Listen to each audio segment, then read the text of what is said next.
Love, I don't get enough of it. Welcome to Watching the Throne. Where we talk everything Kanye West. I'm Chris. I'm Travis, and today we have a very special episode. Instead of covering a song by Kanye, we're going to interview somebody in his journey with Kanye West. His name is Jordy Sean Johnson of Fifth Opinion. Hey. The podcast Fifth Opinion. Yes. And we're going to hear your StorYe. I feel like you built me up that people are going to think like I've actually been on a journey with Kanye West, and this is going to be really disappointing. You have been.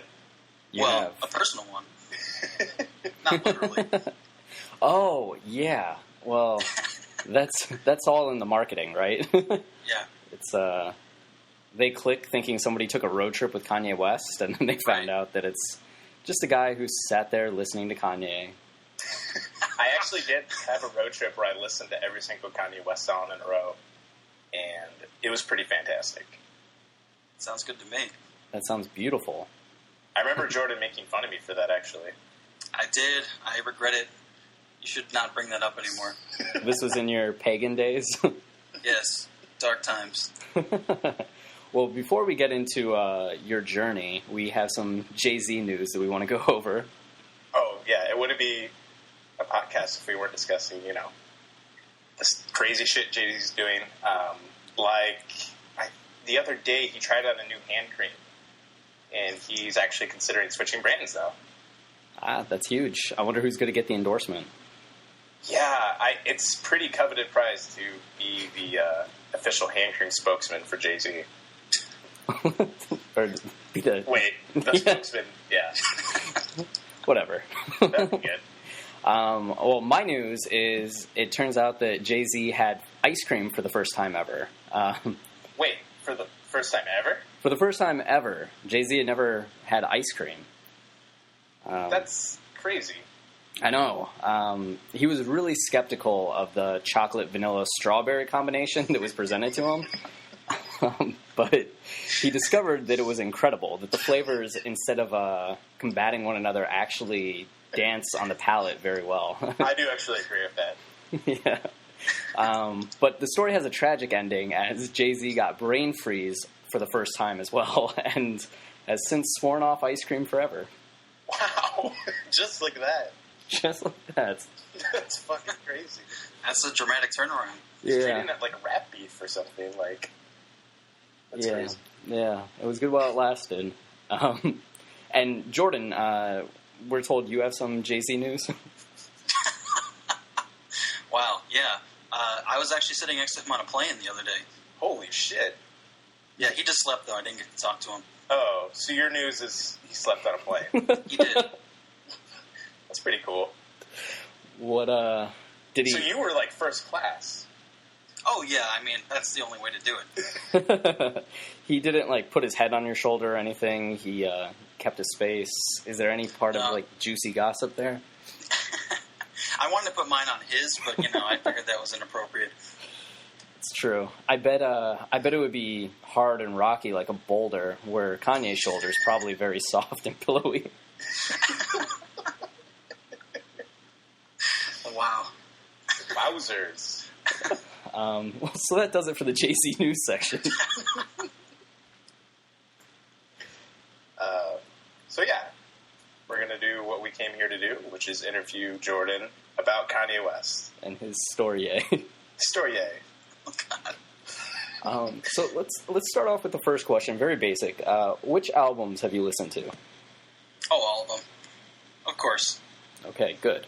Including the bootlegs? No, not including bootlegs. Well, don't say you've listened to all the albums. I'm just kidding. Wow. I don't even think I've listened to the bootlegs. And which of them is your favorite so far? Oh, Yeezus, no doubt. Not even close. We may or may not agree with that. We'll have to wait 3 years to find out, probably. Yeah, I don't know how much you guys want to get into songs you haven't covered, but, I'm sure it'll come up. We'll probably get into it. We're fine. Yeah, we'll eventually get into discussing specific songs with you. Okay. But I say that like I'm surprised, like I have no knowledge of that.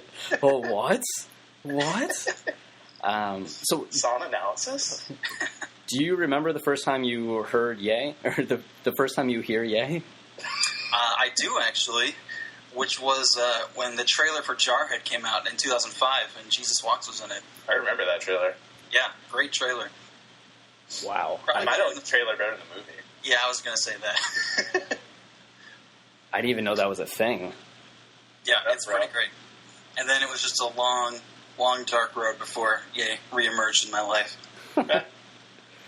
Didn't Kanye play in the trailer for, like, Wolf of Wall Street or something? Oh, that's right, he did. Power or something? Yeah, it was Black Skinhead. Oh, yeah, that's right. I didn't know it at the time, though. Holy shit. He was also in the Great Gatsby trailer. That's right. That's right, yeah. You know, the funny thing is, at the theater that I go to a lot, they play, like, you know, those pre-show commercials, and there was, like, an ad for, like, a touchpad or something like that, and Black Skinhead, the music, would play all the time. And after I actually listened to the album, I thought it was funny that, like, this ad was using a song called Black Skinhead for their product the entire time. Not that funny, but, you know. Yeah. What, go ahead. Well, I was just wondering, like, what did you originally think of him? Like, if you heard Yeezus Walks, like, were you impressed? Was there anything about him that, like, drew you in? I liked Yeezus Walks at the time, and that was, like, the only song of his I had for years. And I liked that song, and then I just kind of lost track with it. And then I think for a long time I got I fell into the same camp I think a lot of people do, which is just really stupid and not understanding him. And it just, you know, there's that whole reticence to, you know, let him in. I don't know. Because, you know, I think his persona is so huge and it makes you feel kind of standoffish at first. Right. Yeah. Especially, like, a lot of people, I think, are shocked. They either don't understand the context of things that they've heard him say, like with him talking about how his job is as dangerous as, like, police officers. Right. Like, he wasn't trying to say that. He was just trying to say, like, there's a risk of getting injured that's present in performing on the stage that he does that isn't there for, like, an office worker. But that with, like, the George Bush stuff and the Taylor Swift stuff, a lot of people just tend to think of him as a generic asshole with no talent rather than somebody that actually has reasons for doing what he does. Mm-hmm. Right. You know, actually, come to think of it, before I got into him, there was one other little blip where somewhere I used to work, someone was listening to Runaway, and I'd never heard the song, and I was only hearing the instrumental part, like the last 4 or 5 minutes of the song. Yeah. And I was just, I heard it, and I was kind of just blown away. I was like, what the hell is this? And I asked him, he looked at me like I was an idiot and said it was Kanye West. Yeah, and then you hear the song, and again, without, like, the context of his whole thing, just hearing him, you know, just, like, you know, say things like a toast for the douchebags and stuff is a difficult entry point. Yeah, right. Yeah, that whole part on Runaway, where it just slips into, like, kind of auto-tuning, like, and he fades into the song, sort of, it still blows my mind that he achieves something, like, it's just content meeting for him, and it's just the music that kind of overtakes it and becomes, like, part of the emotion of, like, what he's expressing. It's crazy good. Absolutely. Yeah, well, and it also plays into the idea, like, you could view it also as the girl that he's speaking to in the song getting a distance from him, or us, the listener, getting distance from him, to where we actually are running away from this sort of cycle that he puts you through of, like, being an asshole and then, like, being vulnerable and bringing you back in. It really is a beautiful moment of, like, form meeting narrative in music, which I don't think you get all that often. And also, I mean, on top of that too, even as somebody, you know, who isn't going to get, like, some of that thematic stuff, just like an unbelievable section of musicality too, where just all the baggage from Kanye and the lyrics and everything just falls away, and it's like, how can you not appreciate just, you know, the music that he's doing? I think the only thing in speaking to other people, that tends to be a hang-up is the autotune stuff, but, that's a hurdle you kind of get over once you start getting into him. You have a whole album of hurdle to get over with that. Like, 808s is all of that. Which I think is, I think listening to that album is kind of, I think that part of that whole album's point is to make people clear that hurdle, you know what I mean? Yeah. I think a big part of 808s is trying to sell the legitimacy of autotune as like an emotional and musical tool, which I think he absolutely does. Yeah. Part of me wonders, though, like, we'll get into 808s, I guess, but it's the only album to me that sounds in between, like, stages for him. Right. Like, I feel like he has such a clear and distinctive vision on most of his, well, at least Graduation going forward. I guess we've talked about, like, College Dropout, how it's, like, kind of random. But I still feel like there's a defiance to him that's going on, and 808s, like, I guess sonically and, like, musically, like, it feels to me like an experiment more than, like, something he's grasped. Like, I like the autotune way more on, like, My Beautiful Twisted Dark Fantasy and Yeezus, like, the way he utilizes it and how it means something in different contexts and everything. I don't know. I still have trouble getting the 808s sometimes, even though I like it more than I used to. I think it's, I think there's something to be said for using it as a way of sort of distancing himself and the emotion from himself. You know what I mean? Mm. Where you're not just listening to Kanye, you're listening to Kanye through this filter. There's like a barrier between you and his just regular human voice that I think is thematically appropriate for, like, all the, like, heartbreak and, just heartbreak themes of that album. Mm-hmm. Yeah, I adore that album. That was the album that got me into Kanye. So when we start discussing songs in that album, by the end of it, you're either going to agree or hate me. But I think I'll agree mostly on, like, individual songs. There are some songs in there I know I don't like as much as you, but I think as a whole is where I'll have to be sold on it. Maybe going song by song will help me out a lot more. It's the only one I haven't been able to grasp as a whole, I think. Yeah. It definitely has my least favorite songs from his discography, but I still love it, and I still think it's fascinating, and has also some of his best songs at the same time. Yeah, I think, Jordan, what you were saying about how the autotune plays into the emotion and creating, like, a not Kanye, but this, like, embodiment of Kanye's emotion is, like, a really interesting aspect of the album, especially as the album as a work of catharsis for him. Yeah, definitely. Right. Well, when did he finally click for you? Like, what year was it? What was it that happened? Like, okay. Walk us through that story, eh? Never gonna get old. Oh, God. Okay, so, well, I'm actually a pretty recent KanVert. I actually got into him. I've really only been into him for about a year, maybe just over, right around there. So this is all pretty new. So I don't know. I think it was just this sort of accumulation of hearing all of this stuff about him, and hearing so many different opinions and so much praise, and all, the constant, talk of him being a genius, and just wanting to understand why people are saying that. Because, I'd only heard, like, Jesus Walks and Runaway, and, I didn't know what to make of him just off of that. So just after hearing all that, I was like, I'm just gonna dive in and just figure out for myself how I feel about this guy. Mm-hmm. So I got all the albums, and I just went through chronologically, starting with College Dropout, ending with Yeezus, and just went through and just listened over the period of, 1 or 2 weeks, and just took it all in. And which I'm glad I did, and I think tracking his journey is helpful. But yeah, I think I was a little confused at first, because College Dropout and Late Registration are, which you guys have been talking about, I like them, but I had trouble with, I still didn't get, like, why people were saying this guy was a genius, why he was, like, the greatest producer alive, because for me, College Dropout and Late Registration are solid hip-hop albums, but that's kind of all they were to me. And to a degree, I still feel that way outside of certain tracks. But I think those are merely really good hip-hop albums. And I think after those is when he really graduated to, you know, the Kanye that we know now. Then the Kanye that I got, you know? Yeah.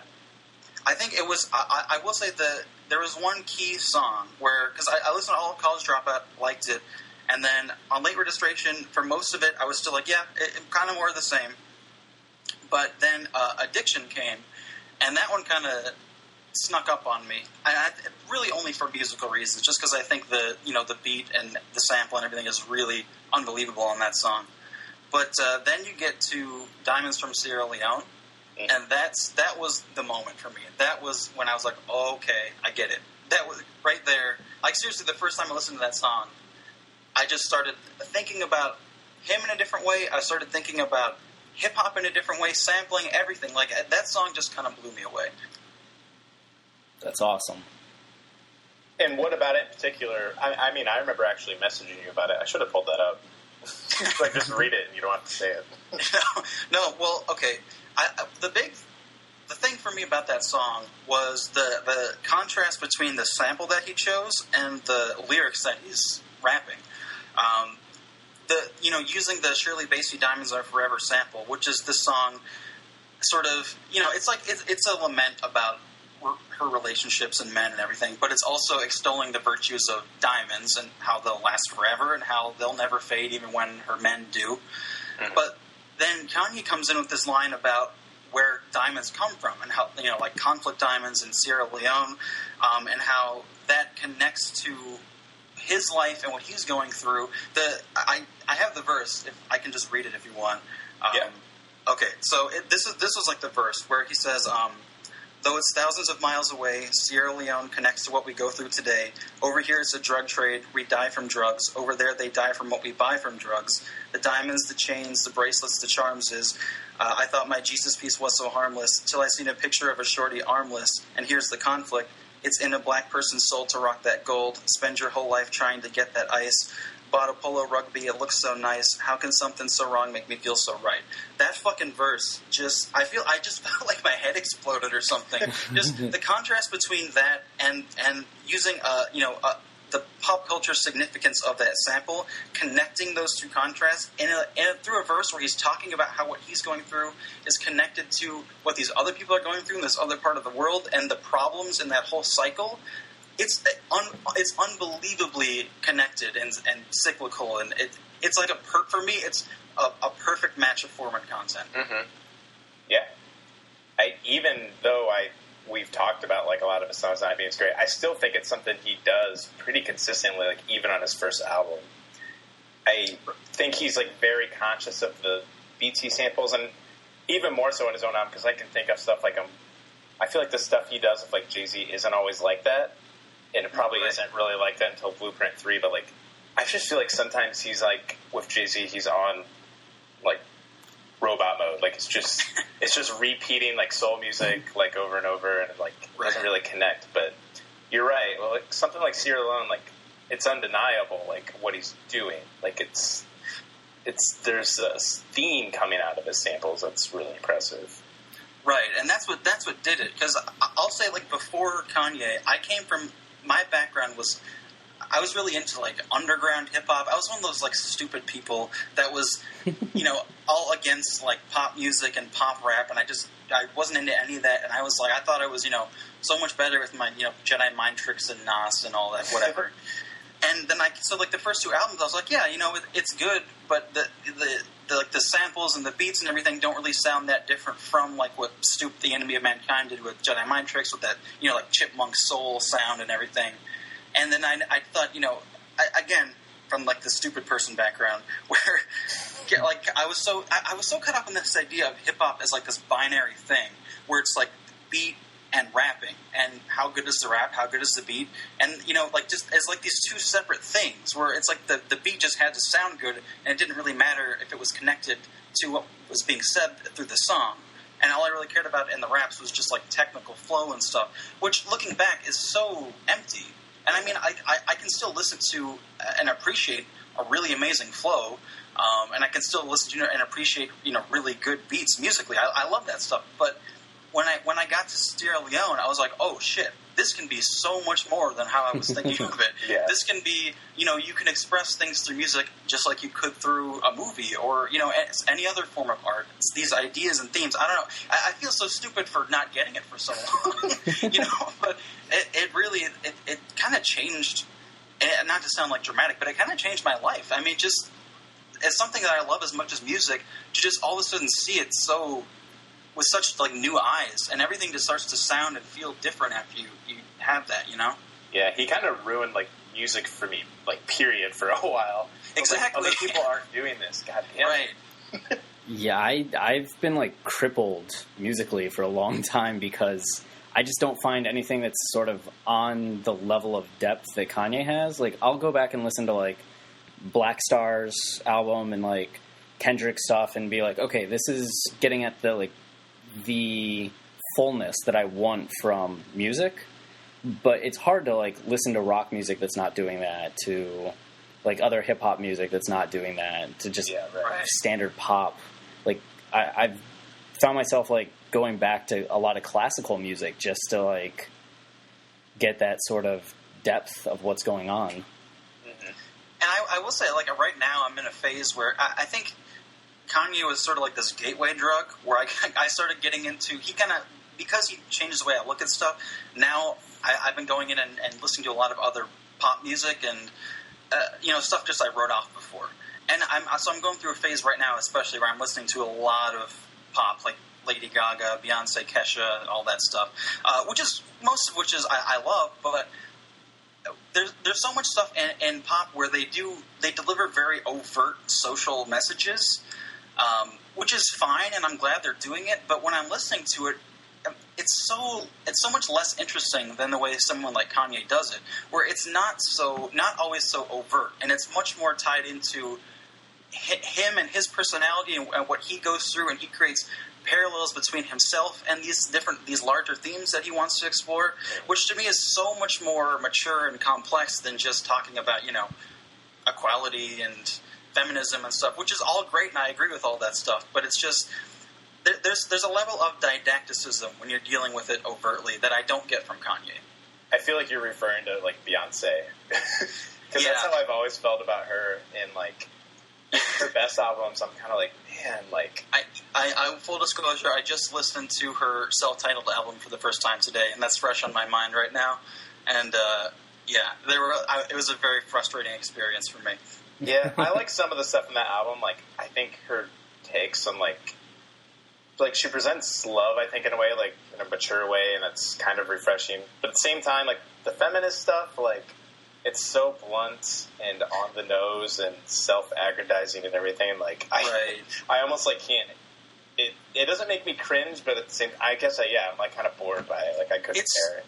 It's just another thing where it's like I said, you know, I'm glad that she's doing it. I'm glad that somebody with her, you know, mainstream fame is out there just giving these, you know, blatantly and, you know, overtly feminist messages, actually even using the word, which is rare.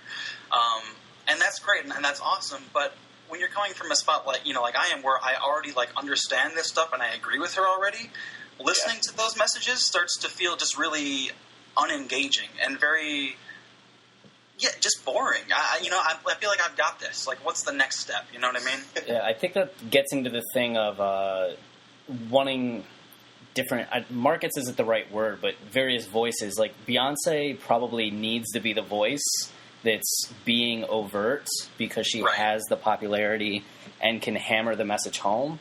But that means that there is room for an artist that's going to come in and do what Kanye's doing. Like, Kanye could let Jay-Z do all the, like, I have money and bitches and hoes, and he can come in and deliver, like art in a way that nobody else something is. Poignant, yeah. And I think it also doesn't help her case that not only that, but there are other artists out there at the same time she is exploring similar themes in, I think, more interesting, entertaining, engaging ways. Like, I think Miley Cyrus and Nicki Minaj are much more interesting, you know, feminist artists out there right now, for me. It's because it's dealing with it overtly, but it's also dealing with it more confidently, with a more, I think I just respond to the whole sort of punk rock aesthetic that they project. which there's like a defiance and humor to it that I don't get from Beyonce. Right.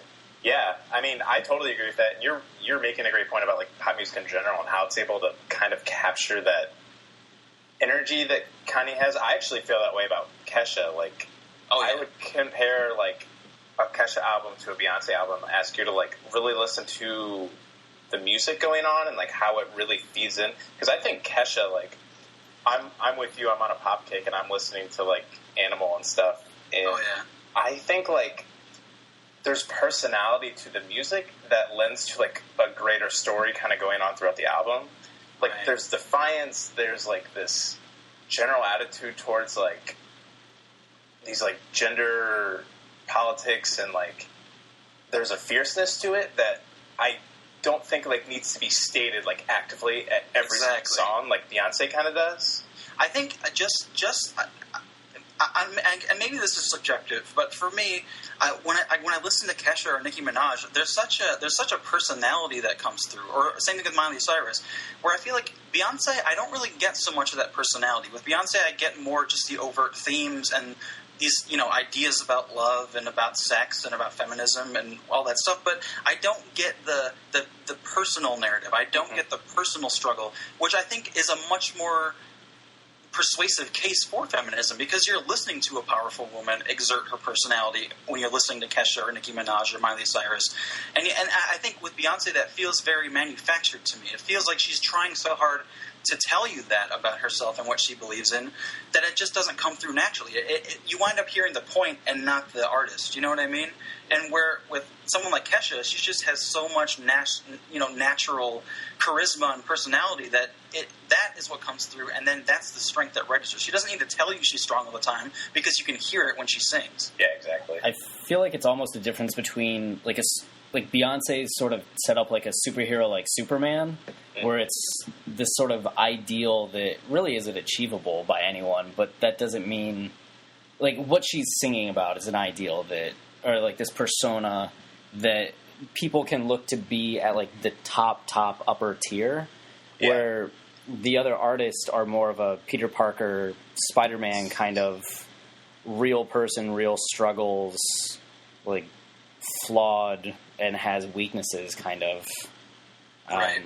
Yeah, and also it's just and not afraid to have fun with it, and that is such a for me such a lacking part in like the Beyonce thing, where it feels so serious all the time. Kanye has fun. Oh hell yeah! Kanye does have fun. Her new workout plan. Oh God, such a weird song. I can't wait to talk about that song. Well, so you loving Diamonds for Sierra Leone. Did it blow your mind when you then heard Blood on the Leaves? Was that the next evolution? Yeah. Well, I mean, by the time I got there, I'd heard, his other stuff, and I'd kind of fallen in love, so I was kind of, already on board with that whole thing. But yeah, I mean, Blood on the Leaves, the choice of sample in that song is really devastating, honestly. I mean, that's something I'm sure we'll talk about it. I know you guys are going to talk about it, but that's something about Yeezus, that whole album, that there's so many ways that you can listen to it, where I feel like a song like Blood on the Leaves, or any song on that album, if you can sit down and really listen to it intently and just feel kind of emotionally destroyed. You know what I mean? There's such a... It's I don't know if I'd say profound. I think it's profound. But it has like this really almost debilitating effect, because there's so much power and despair and social analysis on what he's talking about. But at the same time, you could also just play that song, when you're play that album when you're driving in your car and turn it up and just rock out. And like how that I don't think I can name 10 albums that I feel that way about. You know what I mean? That can do both depending on how you're feeling. Yeah, like I love driving and listening to like Can't Hold My Liquor, but then if I like were to sit there and listen to Can't Hold My Liquor, I'd maybe start to cry for both people involved. Yeah. Like, I was about to mention Can't Hold My Liquor, because I always thought that was the most devastating song on the album, and in a lot of ways it is. But in the context of the album, it becomes a lot more devastating, which is why Yeezus still blows my mind, and why I'm turning off albums like halfway through half the time, because like I'm not getting this giant narrative building throughout, and these songs are gaining emphasis like in the middle all of a sudden because of the song surrounding it. And I've kind of grown to love Blood on the Leaves that way, where that song really is kind of like heartbreaking on the album. And to see him switch, like there's a dichotomy in the song where you have the beginning that's kind of soft and somber, and then it gets fierce, and he's like yelling at like Jay-Z and everything. Like you could just feel like the character in that album like gaining personality and like transforming, and it's crazy. Like it's so like it makes me feel human. Like I connect with it so much. I'm tempted to say at this point for me that the most emotional, devastating tracks, even though Hold My Liquor is my favorite, I think I Am a God and I'm In It tend to be the ones that for me are the most, that hit me the hardest. And I think it's just because the anguish that he's expressing through that character, you can feel it. You can feel what that character is feeling, and that just through little lines and touches that he does musically. Yeah, I would say I Am a God's probably one of the most misunderstood songs. Oh, yeah. Songs ever. Yeah, it just everybody thinks it's him being like, it's more braggadocio, but it's actually just, it's high irony. It's his character breaking down. Yep. Ugh. Literally, by the end. Yeah, it devolves into screams. Like, yep. Yeah, it's crazy. You don't hear any, not even just rap music, you don't hear music doing that. Like, especially someone like Kanye, who's won Album of the Year, who, like, can pretty much, like, do whatever he wants, can probably make radio hits for the rest of his life if he really wants to, but no, he's making something like this, where, like, he's running through the streets and, like, screaming, and, like, it's fucking nuts. Right, like, how can you just say that song is just braggadocio and him literally saying that he's a god and, you know, the greatest ever, like 1,000 other rap songs, when it ends with him screaming like he's trapped, like he can't escape from what he's created. I mean, it's unbelievable. Yeah, and plus the contrast between saying like I am a god and then he keeps asking people for things, and as far as we know, none of them are delivered. Like he can't even get fucking croissants. Like, where's my damn Minaj? Yeah, it's amazing. It's God, Yeezus is so fucking good. Yeah, it is. Wow, I didn't think we'd ever get into Yeezus before, but this is good. It feels You're good. welcome. I've been waiting so long. I can feel it, like when I'm listening to you guys talk about College Dropout. I'm like, you're just dying right now, aren't you? Just waiting to bust out of this. It's a little torturous. Because 808 is going to be the first like really exciting full album for me. I guess not so much for Travis, but you should not be skipping Graduation. Well, Graduation for me. Yeah, we're not going to skip, but... No, I mean, you shouldn't be saying that'll be the first interesting one, because Graduation is fantastic. Yeah, I need to go back through. Graduation's the one album that's never, like resonated with me. And maybe that's just because I spent so long... I had never really appreciated Kanye's first 3 albums until, like, last year and a half ago. And then I finally went back and re-listened and was like, what the fuck was I thinking? But Graduation was still the one where there were still like songs on it where I was like, yeah, this is phenomenal. But then there were more so where I was just like, overall with the album, like, yeah. Yeah, that's so maybe going through that and 808s will be good for us, because I think that album, and you'll realize it once we get through it, but me personally, I hear a thematic storyline throughout that album. Yep. That I think is the first time he does it, the first glimpse we get it from him.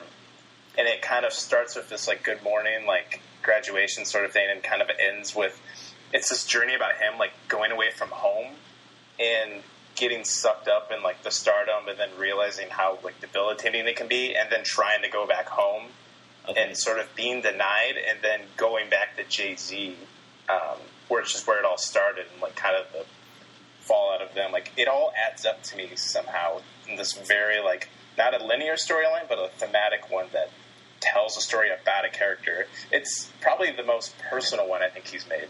Okay, because I think he gets into, like, these characters he creates more in the other albums. I think a lot of people might disagree with this statement, but I mean, for me, I consider Graduation like the birth of Kanye as we know him now. Nice, because shooting out of that cannon. Yeah, it's right there. I missed the narrative stuff because I just heard like it was the album that had the most like just bragging, like superficial bragging.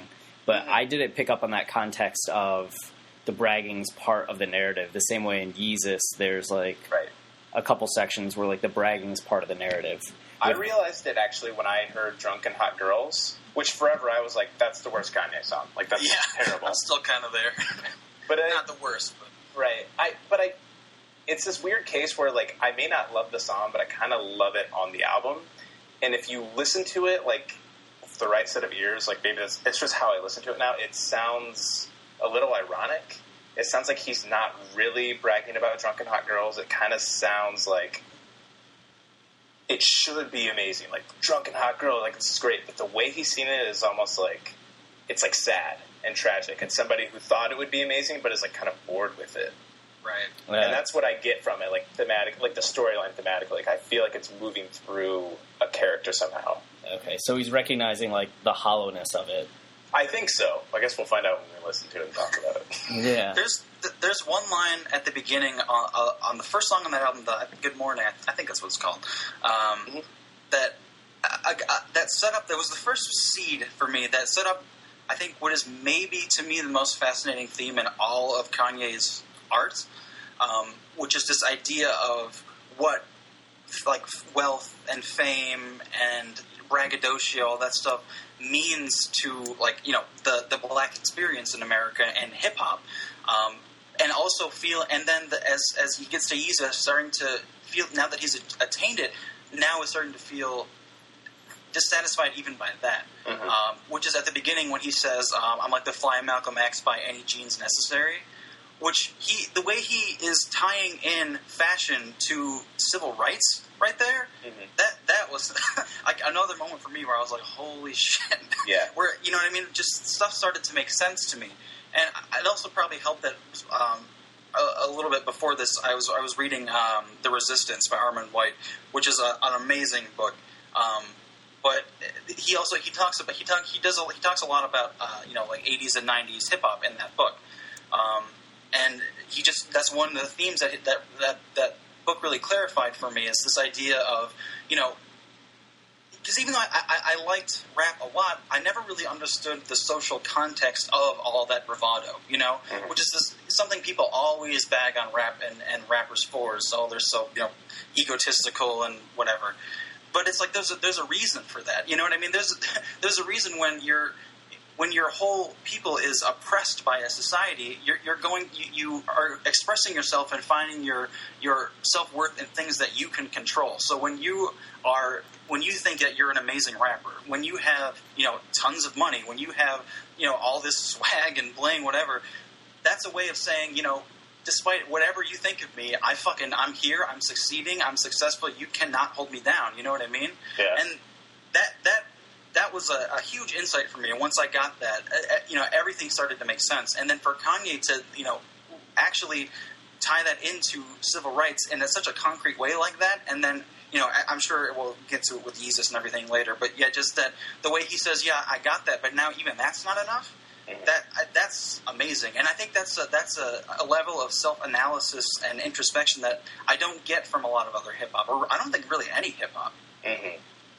Yeah, you mentioned the kind of mixing of like the Malcolm X by any means necessary. Like that's one of the moments I fell in love with I'm In It, when he says, "Oh, that's the best line on put my fists under like a civil rights sign." Fuck yeah. He, to me, like. Well, I think the best line in the album is when he says "Yeezus just rose again," which is hilarious to me. But even in both those lines, really, like there's this mix, like there's this rawness, like to the political message he has throughout the album, and at the same time, like you have this like theme of sexual addiction, and he combines both of those in this moment, and I'm like, oh my fucking god, like. This guy is building, like, all of this imagery and themes throughout the album and, like, culminating it with this line. Like, nobody is doing this. And not just culminating with the line, but he builds up all of that sexual bravado throughout the song. And then the chorus is, I'm in it and I can't get out. Right. Adding that I can't get out is such a clarifying, you know, piece of context that, again, I feel like a lot of other artists are not going that level. They're getting that first level, but then they're not willing to go further and question, you know, what that actually means. Yeah. It's beautiful. It's fucking beautiful. God. Like, there aren't just, a narrative and thematic arc to the albums, but if all the albums put together makes a larger one. Like, that's unbelievable. Yeah, that's the most exciting part for me doing all this, is kind of watching Kanye's growth as an artist and really seeing, like, individual songs, like, taking it down to, like, an atomic level and seeing, like, how he shifts in, like, perspectives and how he, like, grows in the way he talks about elitism and brands, and, like, it just fascinates me. Like, building up all the way to All Day, I'm like, holy shit, like, compare All Day to something like We Don't Care. Like, the way he's talking about fashion and, like, the power it holds over kids, like, it's crazy, like, where he's gone with that stuff. I think that, and again, there's one line in All Day, which I think is I think is going to be a hint of a big theme on the album, and as a big, for me, it's like the logical next step after Yeezus, after the way Yeezus questions all of that, bravado stuff in a personal way, where he says that, which for me is maybe my favorite line in any Kanye song, or very close to it, which is the like a light-skinned slave boy, we in the motherfucking house, which is crazy. Like, this idea of that it's almost, to me, it's almost like hinting at this idea of that, Kanye and is, like, being accepted now by, like, this mainstream sort of, in a way, white culture as this, amazing artist or whatever, but at the same time, it's like it's still underneath this system of oppression by being in there. You know what I mean? Like, that's unbelievable. Yeah, that's really funny. Those are all themes we've talked about, and there's, like, especially the first 3 songs on College Dropout, it's very heavy on that stuff, and this sort of defeat he has, like, on there, and, like, even when he's, like, working at the Gap, like, that's the way he feels. Like, it's great, and I think we've talked about, like, that's what makes us so relate to him a lot more than most hip hop artists. Like, I don't know, I've been trying really hard to like Jay-Z, as we've covered in this podcast, and I have trouble with it, like, not just because he's somebody who sings about being in the streets, but, like, just the way he talks about himself, and then the context of himself, and not in any sort of, like, narrative form. Like, sometimes he gets into narrative stuff, but, like, not in the way Kanye does, and not in the way it's sectioned and structured. It's crazy, and it drives me nuts if people don't get it. And I think I don't know, and I have trouble with not just Jay-Z, but a lot of rap that is still, that modern rap that is talking about, like, the streets and ghetto life and stuff. And it's not because that it's not valid, of course.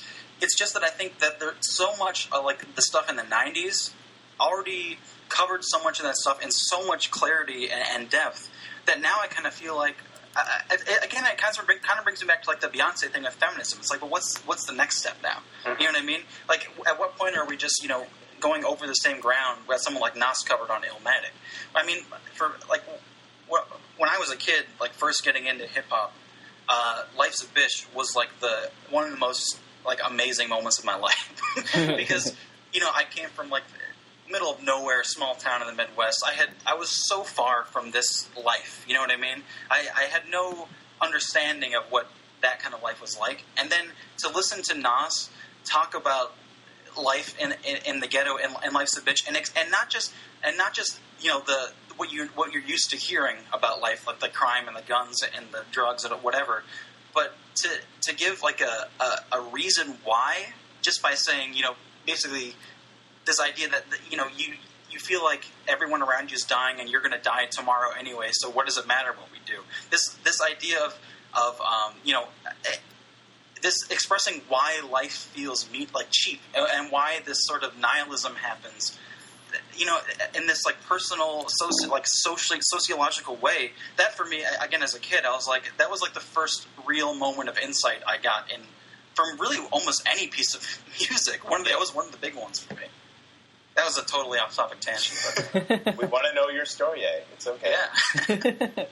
Yeah, it all feeds into it, because, I mean, that was something that you connected with insightful music early on, and then found yourself sort of in not a desert, but like just a repetitious landscape where it's like, I'm waiting for something new, and then to find something like what Kanye's doing, it really expresses how there is a need for artists to move beyond what other people are currently talking about.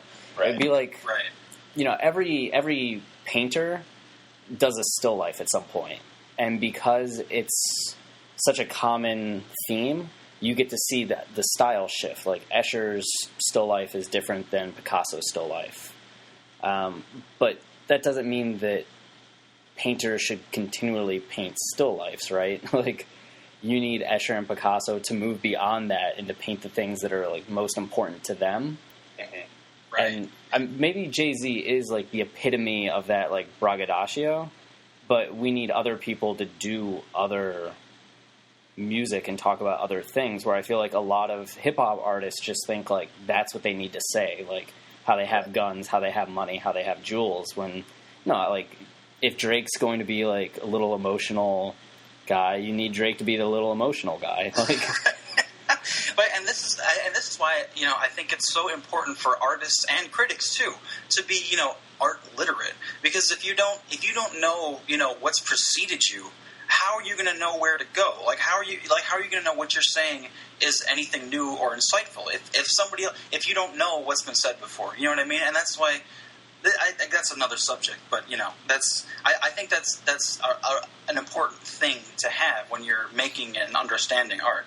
Yeah, and I think that's what we've said about Kanye, actually. Like, he was saying stuff we had never heard before. Like, how many rappers, like, rapped about working at the Gap? Like, that's kind of simple and, like, maybe a little superficial, but, like, at the same time, like, I've never heard that. Like, that's interesting to me. Mm-hmm. yeah, and that gets at some of the beauty of, like, I'm forgetting the track name, on 808, where he talks about, like, Welcome to Heartbreak. Where he's just like, you know, he's getting shown pictures of his friends' kids, and all he could show is pictures of his cribs. Like, he's bragging, but looking at like the hollowness of that life in a way that, like, I don't think other people. Right. try The to delivery examine. and context of that line seems like reversed from what you'd hear from most songs. Yeah, right. Yeah, absolutely. It's a downward energy rather than an upward energy. Right. Well, VMAs. Guess we should talk about the VMAs. Great. You All think, great. Jordan? Most of it was great. Almost all of it was great.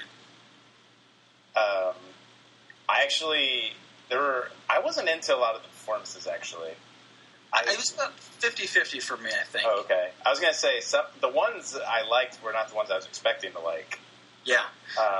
Demi Lovato and I even like Nick Jonas. Like, I'm into that song, and I think he's doing some cool stuff. You guys, I just need to admit that, and like within like 3 or 4 days after I got it, "Cool for the Summer" was the #1 most played song on my iPod of all time. I think I've listened to it like 100 times, literally. So yeah. I've been listening to it a lot too. It's a great song.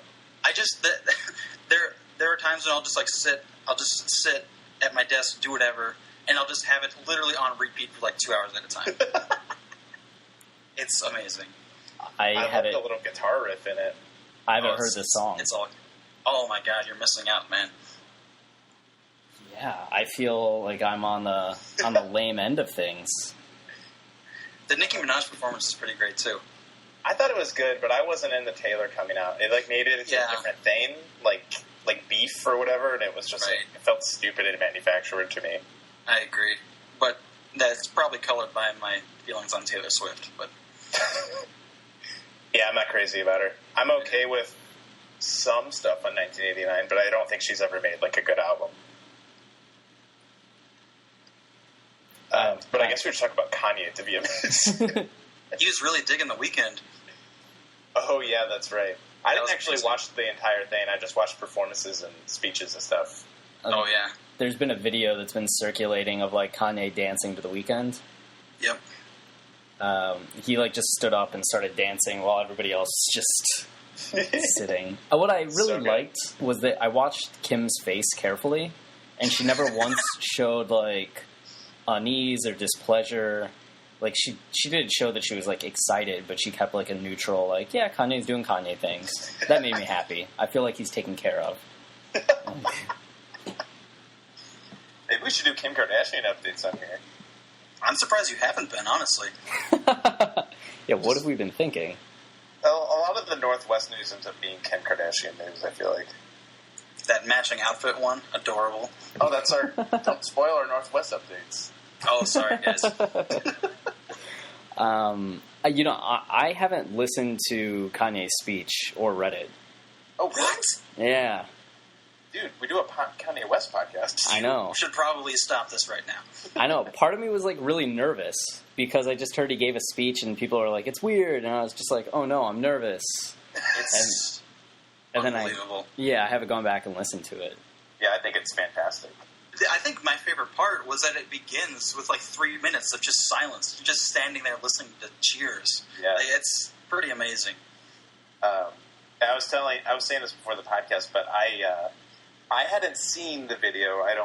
Because I don't have TV and everything, and I couldn't find a way to, get it online. So I read the speech the next morning, and I'm reading it, and I'm like, this is, like, fucking great. Like, it's so poignant and so, like, down to earth, and it's stuff, like, you don't hear people from his position usually saying. Like, it's not, like, politically correct. It's not, like, safe. Like, it's really out there, and it's calling people out and saying what he thinks, and I loved it.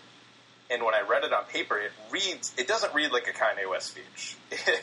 It's like sort of, it's very focused, and it might jump around a little bit, but it still gets at a larger point, and there's like a narrative to it. And then I listened to him give the speech, and I kind of got what people were saying. It's really random and sporadic, like in the way he's delivering it, and it made me like think like, okay, this is why. Oh god! Because they're done. Oh, I think Chris has got it. Oh, okay. Dude, it's like 13 minutes long. Yeah, you probably should. I was trying to read the transcripts, and that's oh, you're like video loaded. The auto video. I like it. It's pure, it's just completely unfiltered stream of consciousness honesty. It's incredible. Did you read like the backstory of what he was supposed to do at the show? I have no idea, actually. Okay, so he actually they thought he was going to perform. Like, he was originally going to perform a medley of songs. Oh.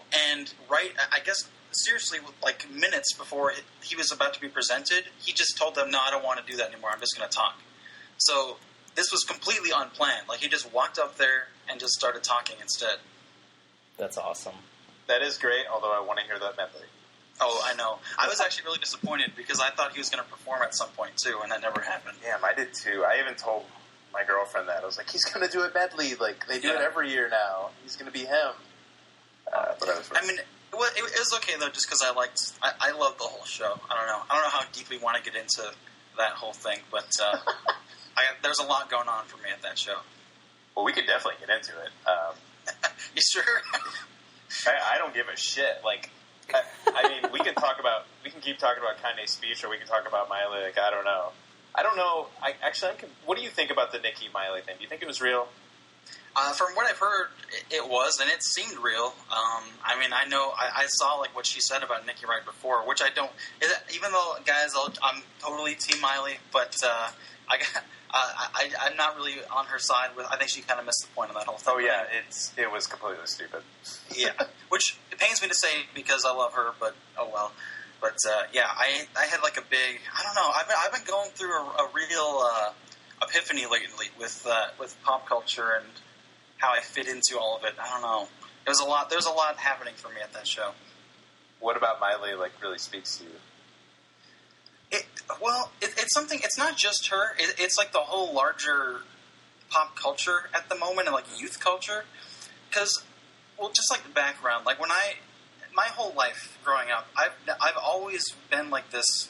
It sounds so stupid to say, but like an outsider, I guess. And I hate when people say that, but I just like when I was in high school and everything. I was like a goth in high school, and I just listened to like grunge music and Radiohead, and then I got really into metal, and I'm still really into metal somewhat. But I never felt like I could relate to the majority of people and people my age and what was going on in the culture. I just felt like I didn't get it. Like that wasn't me. I couldn't relate to the kind of music and new movies and fashion and stuff people were into. Right. Right. And lately, I've been finding this weird thing where I feel like I'm reversing. Where now I'm struggling to relate to like the alternative culture, and all of a sudden, like all the stuff in the alternative culture just feels really uninteresting to me. Like the music, like a lot of alternative music and everything, I'm not connecting with what's coming out now. Like it all feels very safe and stale to me. And then all of a sudden, I'm finding when I'm listening to like Miley Cyrus, Kanye West, and I'm watching the VMAs, and I'm seeing all these like young people.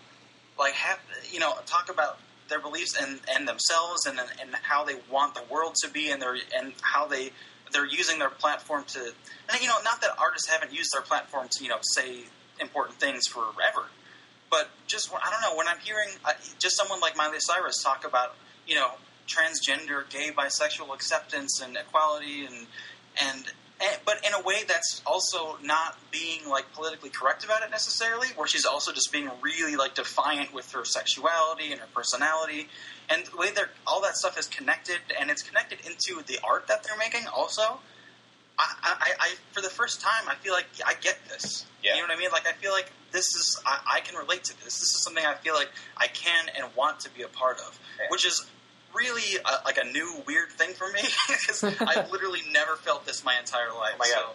I feel like you're saying I feel the exact same way. It's been happening to me the last like couple years too, and I don't know why. Like I'll tell my friends like, yeah, I love the new like Carly Rae song or something, and they look at me like I'm a fucking moron. Like, what are you talking about? Like they're a lot of my friends aren't at that stage, and maybe it's just some way, like our worldviews, like we won't ever be at that level, but like I've had that shift where I went from like the sort of alternative indie stuff where I was like, okay, this is what I'm supposed to like this is different, this is what like you get into when you like reach like 20 or whatever, and like that was kind of like my journey. I never really got into like music or movies until like I got to college, but I have had this shift where and I agree with you. I feel that the VMAs, like, there's this presence, like, this collective presence, and Kanye even gets at it. He says, like, listen to the kids. Like, yes. I think he gets it, too. And I think maybe I wonder if that's fueled the direction of his music or something. Like, he pretty much, like, blatantly said it. He's like, we're the millennials, and we're not going to teach our kids to feel bad about themselves like our parents did, I mean... That's the thing. Like, it's such an extreme shift for me when I think about it. Because when I was in high school, I was pretty much a flat out misanthrope. Like, yeah. I hated everybody. I hated everything.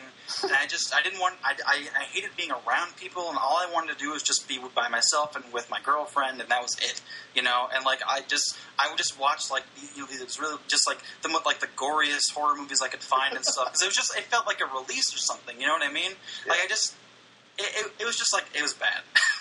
But now, it's like, I've gone from wanting to just, like, separate myself to all of a sudden feeling like I can't live that way. Like, I feel like I care, I've started to just, like, care about people and the world and the state the world and people are in, and I care about how other people feel, and I care about how I fit in with society, not fit in, but how I'm connected to it. And I can't live with just isolating myself anymore. Like, I feel like I have to be a part of it because I'm a part of it whether I want to be or not, which is something I never understood or cared about before. And now the weird thing is, like, I was talking earlier about how, like, in hip-hop and black music, there's this whole sense of self-empowerment because you have to empower yourself because society is not going to do that for you, right? Mm-hmm. Well, like, now I feel like the stuff, the art that I tend to be able to relate to and find meaning in is stuff that comes from like from a black background or from like a feminist background, backgrounds where the artists feel like they are their own power, they are their own inspiration, and they have to make that themselves because, like I said, the world's not going to. But like all the music I came from, like all this rock and metal and stuff, it comes from a very, generally, a very like white place, right? And I realized a while ago, excuse me, where if you know, like the stuff from the classes that are being oppressed, you know, like music from women and music from you know, minorities, if that stuff is self-empowerment, well, then what is the white stuff, right? Like the white stuff is basically this music that's coming from this sort of ruling class. And if you look at, you know, a lot of white music, a lot of rock music, there's such a sense of self-loathing pervading all of it. Like all the stuff that was big in the 90s, like Nirvana and Pearl Jam and all that stuff, there's such a sense of just hatred for yourself and this darkness for how you feel about you. You know what I mean? Yeah. There's just it's very kind of mopey, and you know, and it's fine. I mean, that's valuable. I got a lot out of that when I was a teenager. But like when I listen to that stuff now, I feel like it's all still kind of in the same place. Like it's coming from this place of ruling class ennui, and I feel like that's not interesting to me anymore. You know, like that. I don't feel. I don't feel worth or depth or importance from that anymore. It feels very narcissistic and very aimless to me now. You know, I feel like I want to be a part of the other side. I want to be a part of the side that's saying, "Fuck that." You know, I have worth, and I don't care how you feel about me. You know, like all like Nicki Minaj and Kanye talk about, you know, loving their haters, and their haters give them just as much inspiration as all the people that love them. You know what I mean? Yeah. That's amazing. Like you would never hear something like that in rock music outside of like punk saying, you know, fuck authority or whatever, which is a different angle. You know, it's there's a sense of self and power in it that's just not there in the stuff that I used to like and that I still like, but I can't, like the new stuff that's coming out is coming from the same place, and I don't know. I'm having trouble relating to that side. Right, and I think too, like a lot of the isolation or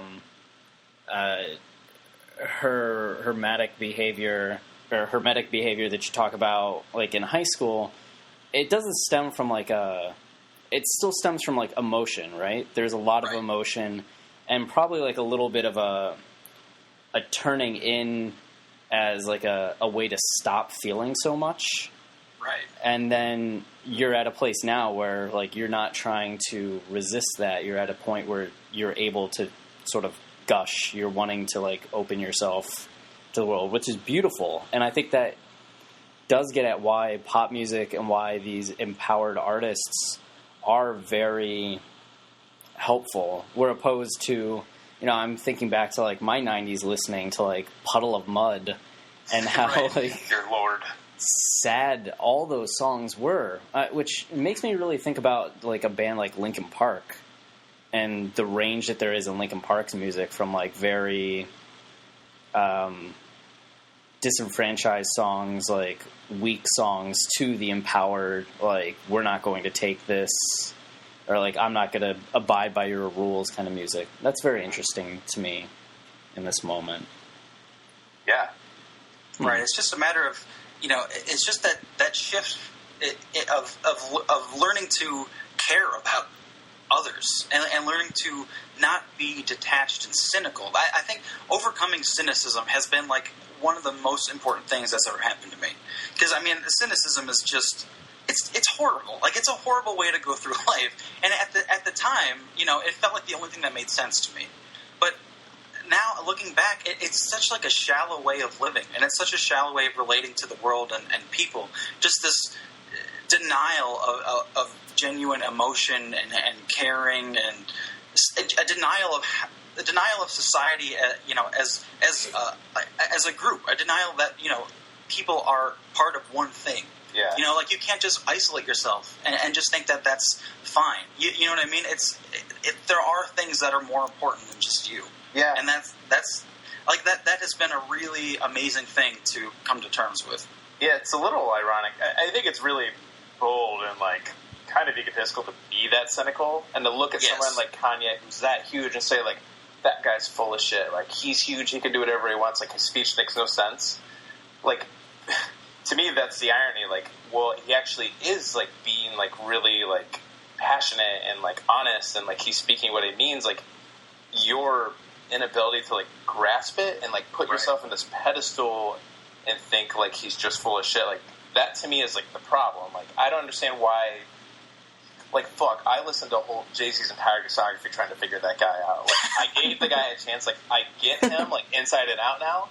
It doesn't mean I have to connect with his music, but I do like appreciate him on a different level actually now. And to me, like, I feel like that's what art is about. Like I should be trying to figure out this person's worldviews and what they're trying to say, and that's to me like going through Kanye's speech. Like I'm at this point where like I get it. Like I know this guy like so well. Like I know what he's saying, and it speaks to me in ways that like it's so beautiful to like understand someone on that level. And I've never even met the fucker. Well, only a few times. Jay-Z. I'd say too, like what Jordan's talking about with going from like a place of cynicism to wanting to open up to wanting to like to caring about people and wanting to care about people. That's probably why Yeezus resonates so much, because that's exactly the arc in Yeezus. Right. When you get to Bound 2, like it's such a relief. Yep. To just, and for the character too, because the character's finally like connected with somebody and has found like a place of like sort of an oasis, and yeah, he's receptive and open, which I think that's what we're getting at. He's accepting and admitting what he needs. Right. Yeah. Which is Kim Ye. Well, top 5 Kanye songs? Oh yeah, you got that list ready? Yeah, I've got 5 here. All right, let's do it. Number 5. Okay. Well, let me preface this by saying that this is an ever-shifting list, and it could be different in 2 weeks. But right now, I'm going to say number 5, Runaway. Number 4, On Sight. Number 3, All Day. Number 2, Power. And number 1, Hold My Liquor.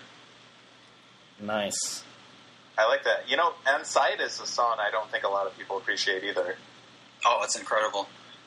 I mean, thematically, and of course on the album too, but I think also just musically, it's one of my favorites. Mm-hmm. Yeah, I love just turning it on. Like if I'm at the gym or something, it's the best. Yep. Oh God, I can't wait for the On-Site episode. I have well, it's one of my, I was going to save it for the episode, but it's here. Like one of my favorite, like just flat out memories is from that song. Because I remember, I don't know if you remember, Chris, but we were kind of freaking out when Yeezus dropped. We were texting each other. Yeah. And I was on my way to, like, a destination wedding. So I am, like, trying my hardest to, like, download this goddamn album, like, illegally. Like, I don't care. Like, I'm going to do it. Like, I got to hear it. And I get it on the bus, and the quality's, like, terrible. I'm like, God damn it. Like, and I'm listening to it, I'm like, this album sucks. Like, bullshit. And I finally got, like, I got in a car, and I was able to put it on full blast, and I told my girlfriend, like, I have a surprise for you, and she had, like, no idea what it was going to be, and I turned on this song, because, like, we're both huge Kanye fans, and the song starts playing, and and, like, the clarity's a lot better, and it sounds incredible, and it's, like, big and loud, and then it's, you know, it's got the whole intro and everything, and then Kanye starts rapping, and she looks at me and is like, holy shit. Because we had been waiting so long for this album, and it was just, like, amazing. Like, we both, like, connected and, like, got Kanye, like, what he was doing and, like, the fun he was having with it, and, like, it was just so great. Like, that album to me, like, has... I just can't get over it. It is... I haven't said this yet, but it's my favorite album ever. Mine too. Yeah. And there's nothing else that sounds like it sonically. Yeah. I mean, it has precedence. Like, you know, everybody talks about Death Grips, which, yeah, it's similar territory. Mm-hmm. Or something like MIA's Maya, I think, is also sort of a precedent. But there's still, like, when I listen to it, the difference is something like Death Grips and Maya, those albums are so noisy and layered and big.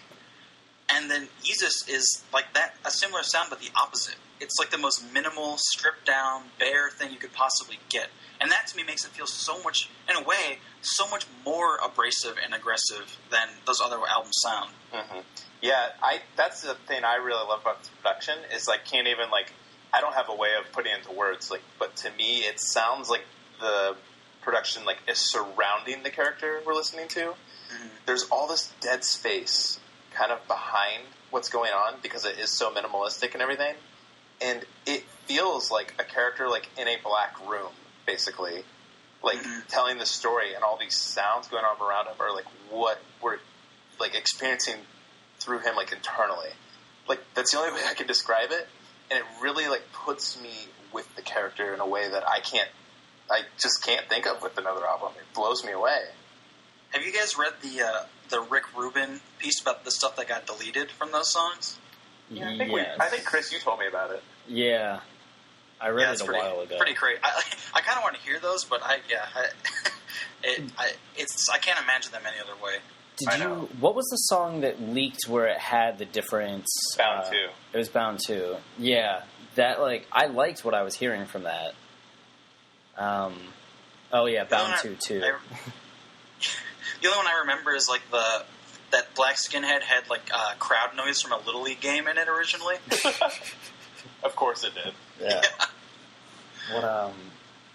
God, I was happy to hear All Day in there. For some reason...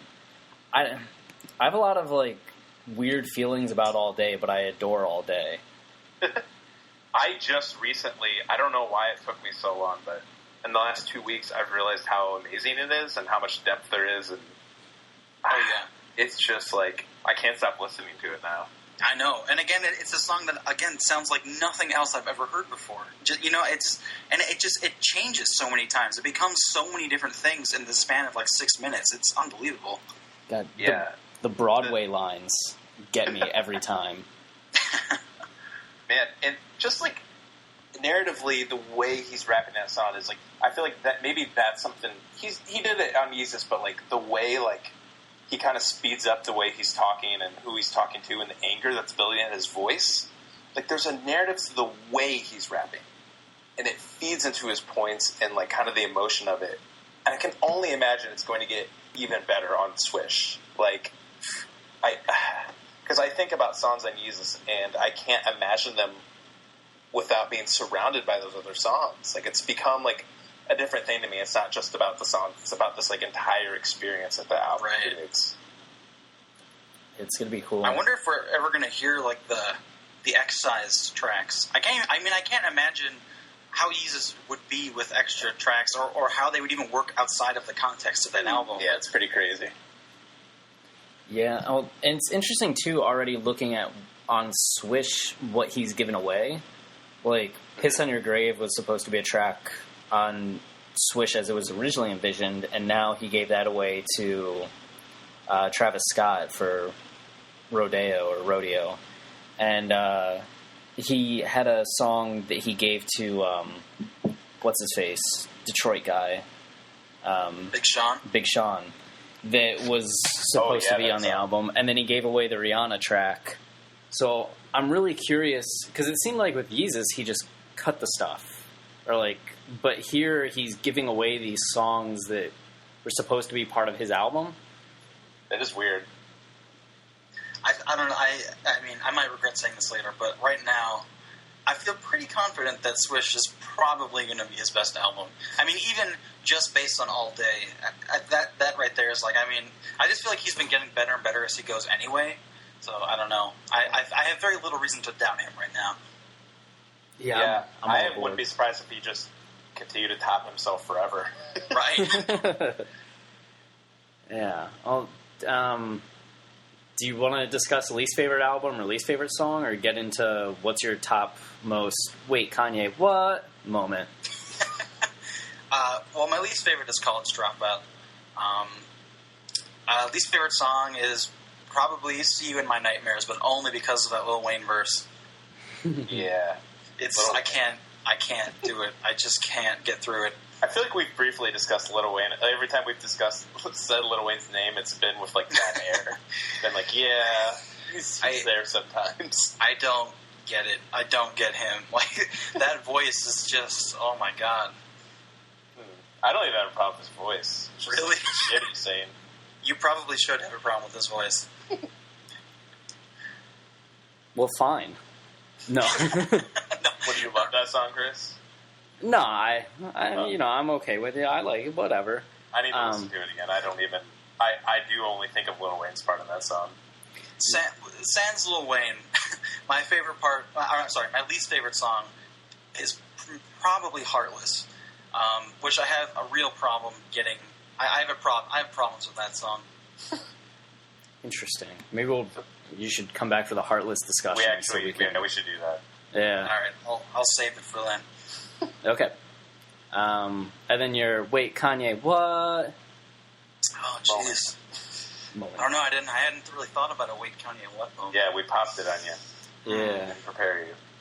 I don't know. Like, for me, it's hard because it's almost like at this point, everything Kanye does and says, like, makes sense in a weird way. Like, it all fits in, like, the context of who he is and his whole narrative for me.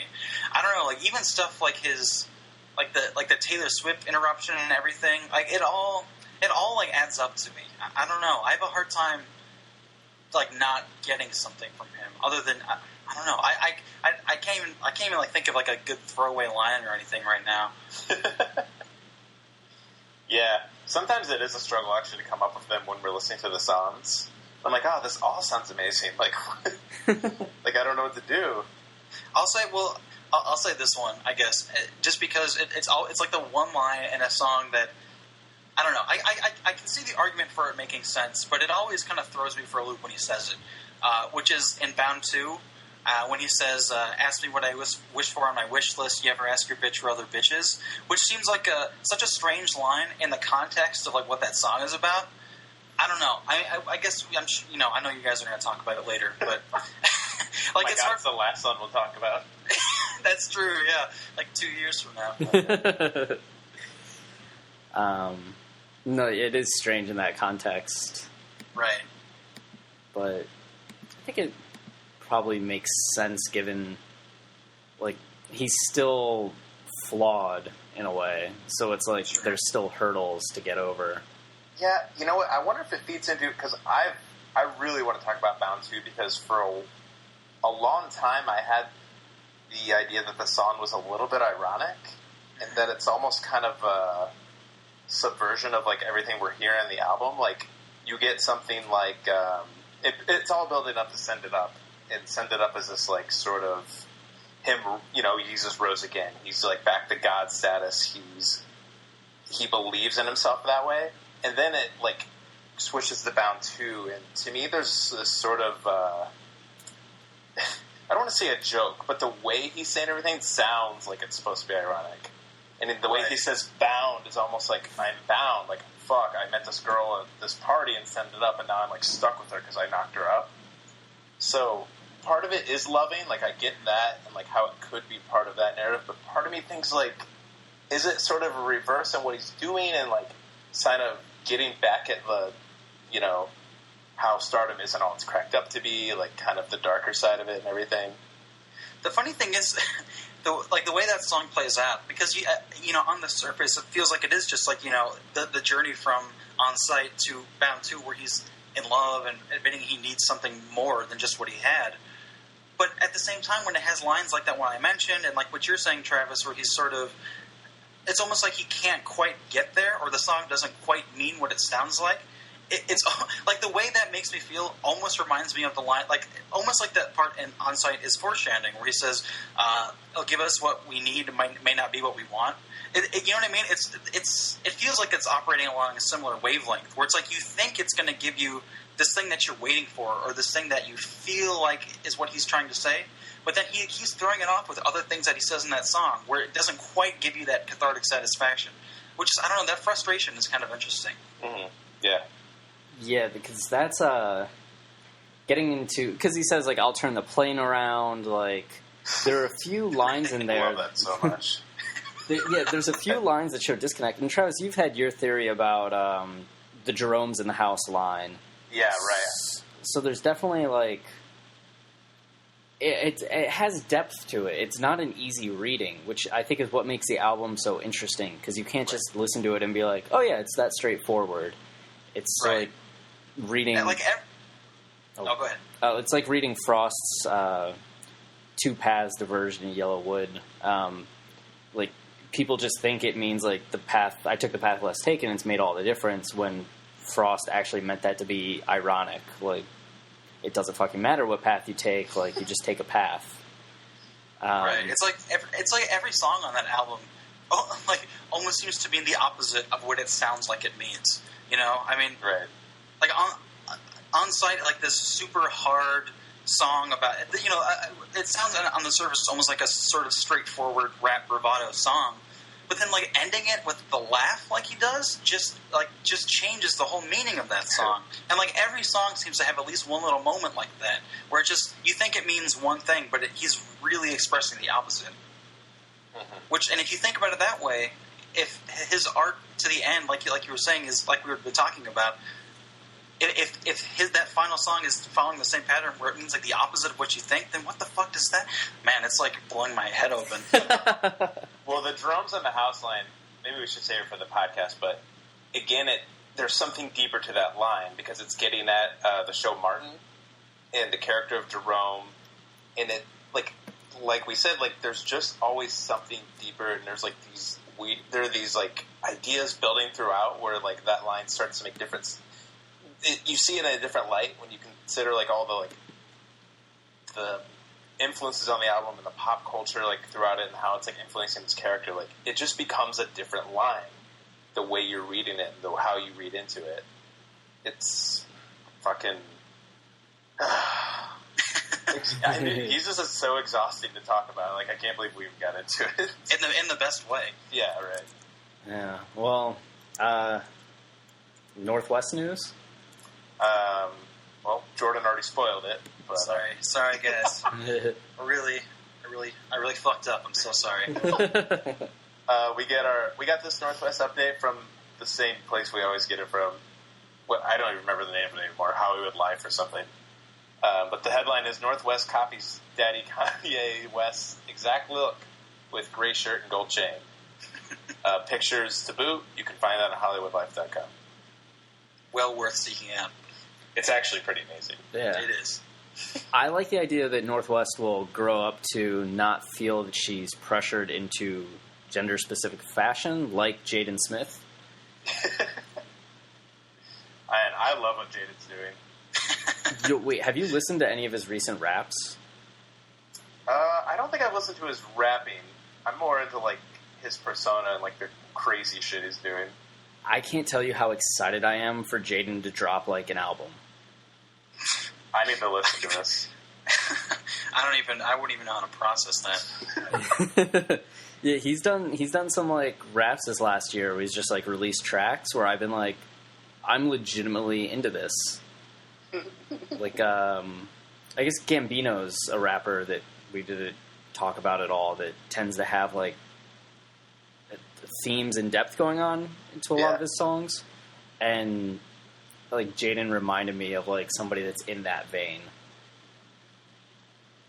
Yeah, I actually have never gotten into Childish Gambino. I need to do that. I think we can all agree that we just need to hope that Northwest gets into the game someday. Oh, absolutely. Oh fuck! Could you imagine? Oh, I can't. She has to. I can't even. I don't know why I pictured it like that fucking movie Underworld, where it's like the vampires and the lichens, and then they produce like a super vampire lichen. Like you have like fashion media savvy Kim with like fashion music savvy like Kanye creating like my God. That's going to be like the final arc in Kanye's discography when his daughter's going to join him on his like final album or something. Oh, could you imagine a joint album between them? Oh man, I can, and I hope to God it happens. Secretly, Kim spends the next 30 years developing a rap game. Kim's on the album too. What would they call it? The Yeezys? Our StorYe. Our story. I think we just peaked. I think this is getting out of hand. All right. What are we talking about next time? Next episode, we should be talking about Get 'Em High. Oh, thank God. A song we both like a lot, I think. Yeah. Well, and Jordan, thank you for coming on. This was fantastic. Yeah, thanks for having me. It's a lot of fun. Yep. And podcast is Fifth Opinion. Yeah, you can go to fifthopinionpod.com. And if you like Chris and Travis, they've both been on it. Absolutely. And if you like listening about Twilight, Oh, God. you got 5 episodes waiting for you. yeah, Maybe not the best way to entice people, but all right. yeah, Fifth Opinion really is like a roundtable discussion, getting into a lot of movie. I mean, it's movie specific, but it's Right. analyzing movies in a way that, which is what we appreciate. Not a lot of critics do, getting various opinions and ideas out there that you typically just get like the solo opinion or maybe 2 people joking about a movie, but not sort of the layers and like various insights that you guys bring. Yeah. Right, thanks. Yeah, I mean, and the whole idea is movies that we either disagree with each other or like the public and critics on. So movies that hopefully people can see them differently if they've written them off before. Mm-hmm. Yeah, hopefully someday we can do a little joint marriage episode with Runaway. Fuck yeah. Oh God.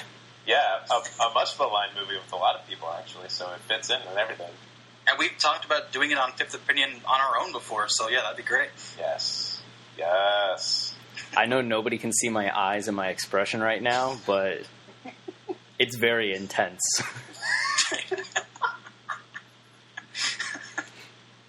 All right, well, that does it. Goodbye, everyone. Yay, bye. Goodbye. So, yeah.